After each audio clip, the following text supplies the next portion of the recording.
All right, so now we're getting into a little more complicated antiderivatives, but it's still the same rule as before. So what we're just going to do is simplify them. We want to get them back into that general power rule so that we can use this. We want to use our f of x plus g of x d of x to give us the integral of f of x dx plus the integral of gx dx. So that's what we're going for. So we need them they need to be addition and subtraction. So we break them up just like before. This is now x cubed over x minus, and we want to rewrite that as 3x to the half over x, and then minus 3x over x. And then we put our dx and integral back in front. So now we end up with the integral of x squared minus, and this is just 1. So it's 1/2 take away 1.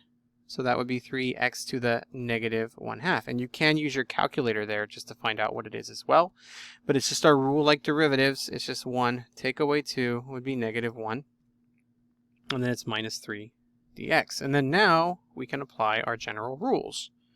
So this would be x cubed, and then we can put 1/3 minus, and then 3, because I know I'm going to have to add here. So if I add 1 to this, it becomes 1/2, and then I have to put its reciprocal, like that.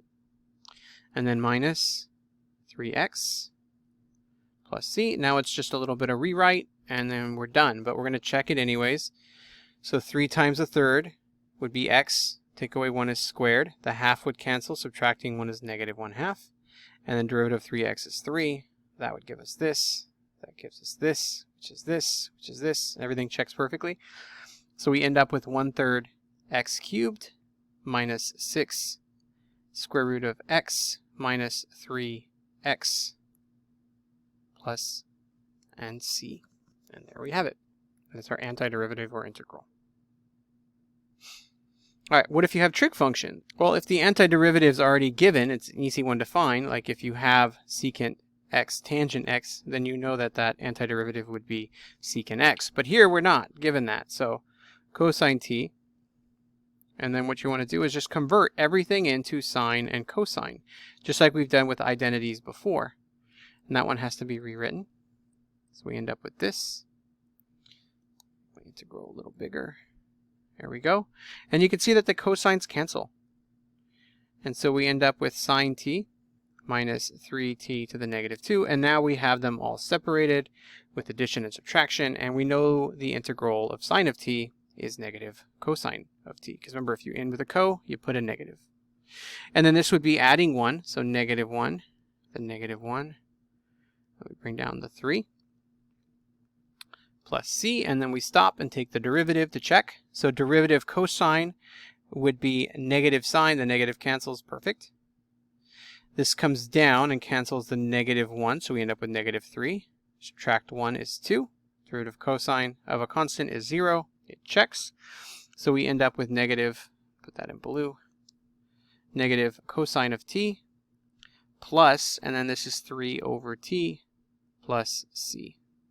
And there we go. And again, I like to put them in green so that I remember to write it, just like that.